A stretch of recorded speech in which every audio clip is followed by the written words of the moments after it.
हम अपनी जान के दुश्मन को अपनी जान कहते हैं। हम अपनी जान के दुश्मन को अपनी जान कहते हैं। मोहब्बत की इसी मिट्टी को हिंदुस्तान कहते हैं, हिंदुस्तान कहते हैं। जो दुनिया में सुनाई दे उसे कहते हैं खामोशी, जो आंखों में दिखाई दे उसे तूफान कहते हैं।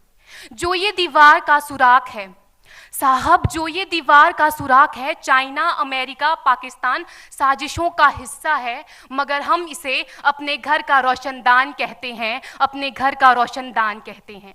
परम सम्माननीय निर्णायक मंडल के सदस्यों, सभा में उपस्थित सभी गणमान्य व्यक्ति, मैं नेहा वर्मा देश प्रेम और राष्ट्र निर्माण के उपलक्ष्य पर अपने कुछ विचार आप सभी के साथ साझा करना चाहूंगी।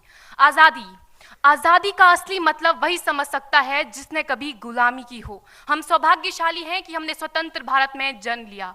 यूं तो आज़ादी की लौ 1857 में ही जल चुकी थी, जो वर्षाल बनकर 1947 में हमारे देश को आज़ाद कराई।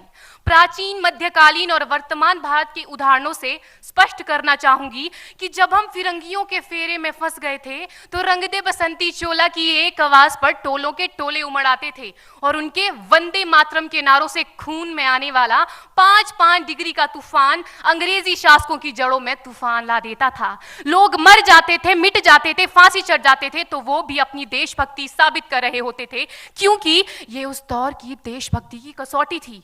उसके बाद 62, 65 और 71 के युद्धों में अपना सुहाग गवा देने वाली औरत, जब घर के हालात ये हो जाया करते थे कि प्यार भी भरपूर गया, मांग का सिंदूर गया, नन्हे नौनिहालों की लंगोटियां चली गई, छोटी छोटी बेटियों की चोटियां चली गई, बाप की कमाई गई, भाई की पढ़ाई गई। ऐसा एक विस्फोट हुआ, पता ही चला नहीं, पूरे जिस्म की ही कई बोटियां चली गई।